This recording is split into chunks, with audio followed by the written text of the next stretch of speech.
The holidays have a funny way of slowing things down for us and speeding things up all at the same time. There's food on the stove, friends at the door, and family around the table. And somewhere there, a drink needs to get poured. Today, we're talking about holiday drinks, the way they actually show up at home, simple, thoughtful, meant to be shared.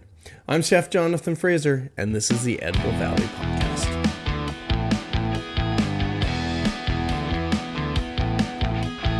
Welcome to the Edible Valley Podcast. We want to invite you as we embark on a culinary journey through the heart of Vancouver Island. From the fertile fields to the pristine waters of the Pacific Ocean, we'll explore the stories behind the food that nourishes us. Tune in to each episode as we deep dive into the flavors, the traditions, and the innovations that make this a true paradise. Now please join us as we explore our Edible Valley.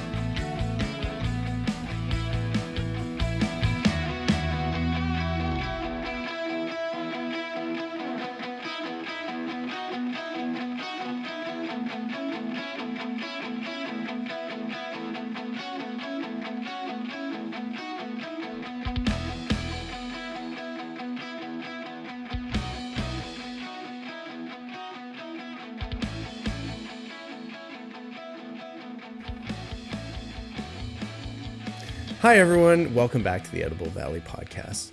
If this is your first time listening, this podcast is all about food, community, and the people and places that make eating, drinking on Vancouver Island so special. Today's episode is a solo one. It's a cozy one.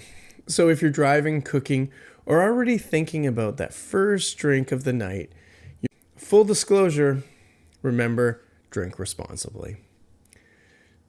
As we're getting into the holiday season, with most of us, that means gathering around the table. Sometimes it's a big table, sometimes crowded table. And tables where squeezing one more chair in and pretending it's totally fine works. Did this the other night up in Cumberland. Friends, family, neighbor, we don't often see. And occasionally peoples we see way too often this time of year. And today I want to talk about drinks. Not those flashy cocktail drinks with the smoke and mirrors, but the way drinks actually show up at our homes during the holidays. A glass poured while someone's cooking, a drink handed to a friend the second they walk through the door, something warm in your hand after a cold walk, or a long day, or a day up on the hill where you're trying out your new gear for the first time. This episode isn't about showing off. It's all about hospitality and comfort. And it's about choosing the right drink that sits nicely at the table with the food and the people we love. All right, I'm a chef and I've been one for a very long time. One thing I'm learning is that the holidays are supposed to be about slowing down and, appreciating what we have. Now, do they always? No. But that's the idea. This isn't about summer patio season. It's not about crushed ice or drinks you need sunglasses to look at. Holidays are about warmth, familiar flavors, maybe a little nostalgia, and honestly, not having to think too hard once your guests arrive. When friends and family are over, I don't want you to be stuck behind the bar making individual drinks all night. I want you to be part of that conversation. I want you to eat. I want you to sit down. And really, I don't want you to be washing shakers till midnight. So the goal is simple. Choose drinks that support the moment, not steal the spotlight. So let's get into holiday cocktail mindset. The biggest shift with winter and holiday drinks comes down to intention. Holiday drinks tend to be, let's say, slightly richer, slightly spicier, and often, usually a lot more relaxed than people expect. Certain flavors just belong at this time of year. I want you to think about it. Cinnamon, clove, nutmeg, star anise. Think about, orange peels, lemon, maybe some grapefruit. And of course, I always love maybe honey, maple, bitters, maybe a little bit of vermouth, right? As a chef, I want to care about mostly is balance, right? Like I really want these things just to balance nicely in the palate. Because if you're already got rich food on the table, roasted vegetables, braised meats, a rich cheese board or dessert, your drink doesn't need to be heavy, sweet, and boozy, right? It's really about something you're going to share with everything. Sometimes the best holiday drinks is the one that keeps people comfortable, laughing, and talking. Not the one they remember for knocking them over halfway through the dinner, right? It's about keeping it nice and simple. Because two holiday tables are never the same, let's think about some different styles, and I like to think about some simple recipes that keep us going. Sparkling and aperitif style drinks, right? These are always my go-to when people first arrive. I always like to share a little bit of sparkling wine with maybe a splash of cranberry or citrus, a simple vermouth, or maybe gin and soda, keeping it very light and refreshing. They work because they wake up the palate, they don't fill you up, and they pair beautifully with snacks. So if we're talking a cheese board, maybe some smoked salmon, nuts, olives, charcuterie, just a nice way. These awesome drinks also say, you're welcome here, take your coat off, the kitchen's warm. Now, as the night goes on, I like to think about getting a little bit richer.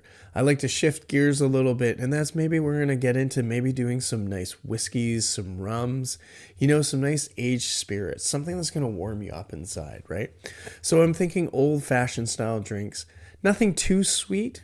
They pair really beautifully with some like maybe braised meats or some mushrooms, right? From a chef's point of view, if there's fat and umami really comes into play, it will really brighten up here. So bitterness cuts through richness, oak and spice echo what's happening on the plate.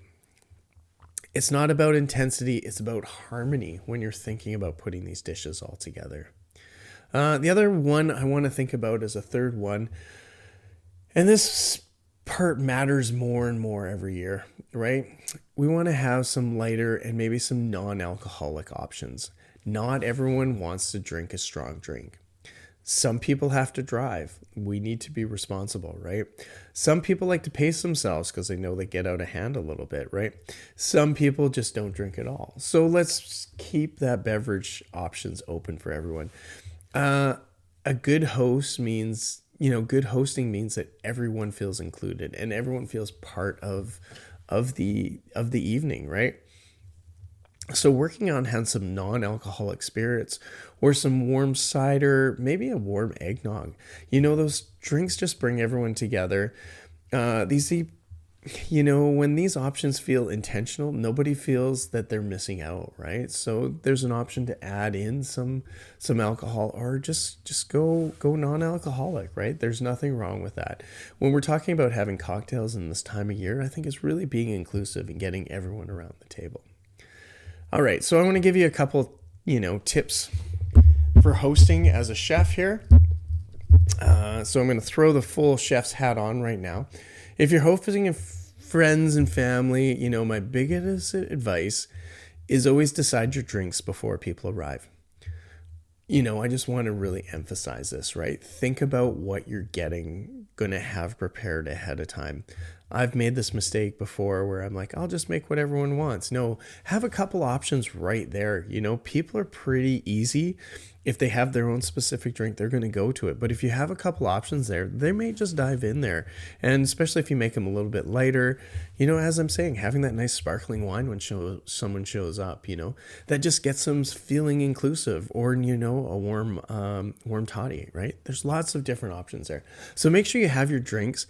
Think about, having one lighter or a non-alcoholic option, because what?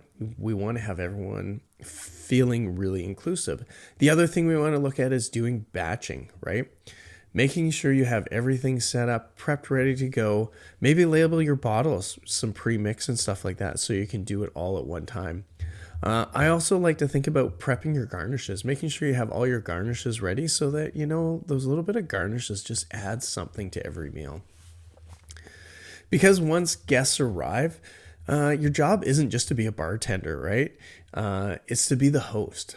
So thinking about having, citrus peels and herbs doubling as decorations sitting there ready to go. Warm drinks means there's less refills, so having a nice cider or a nice hot toddy makes it a lot easier for people just to get around. It's going to strike up conversations right there. Keeping simple flavors and keeping it food focused, right? Having stuff that pairs really well with the food. And remember that nobody remembers the perfect drink. No one's going to leave your house and go, oh my God, that cocktail they made was absolutely incredible. What they're going to remember is how they felt like in your home, how they felt included, how they had such a good time talking with everyone, and they're going to remember all those fun times. And that's what you want to send people home with. You don't want them talking about that one drink. You want to feel like they feel included, right? All right, let's get through some quick ones. What's my favorite holiday spirit? I'm going to say that bourbon's one of my favorites, and I don't know why. I always spin to rum as well, too. You know what? And, it's all in, moderation, of course, here. Now, of course, bourbon's one of those ones that being Canadian, we're kind of getting away from. So, looking to some of our local distilleries and seeing what they're coming up with is always a big one. And especially this time, I have something in my heart for Krupnik from Wayward Distillery. Not to downplay any of the other distilleries. It just has a real connection for me from my ice cream days. Best drink to bring to a potluck. Well, I always think potluck, you know what, maybe going something with a little bit lighter, maybe a vermouth, maybe a cider, sparkling wine always work really well for there. One ingredient I always like to have on hand when doing cocktails, I love to have bitters available. It's really nice to throw into a cocktail. It fixes a lot of problems. If it's just not right, sometimes it'll balance it out and just amplify some of those other flavors. And of course, sweet or savory holiday drinks. What's your go-to? And I want to say savory first, sweet later.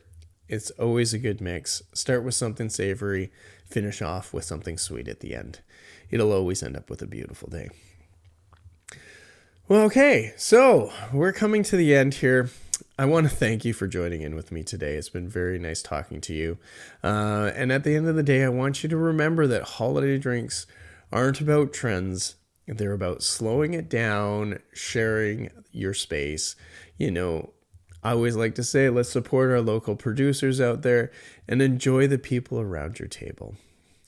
Whether a simple glass of wine, a warm hot toddy, or something non-alcoholic, the best drinks are the ones that bring people together. Thanks for spending a bit of your holiday season with me.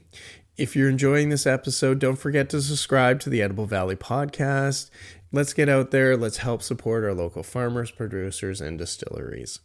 I'm Chef Jonathan Frazier. Thanks for listening, and we'll be seeing you around the table at the Edible Valley podcast.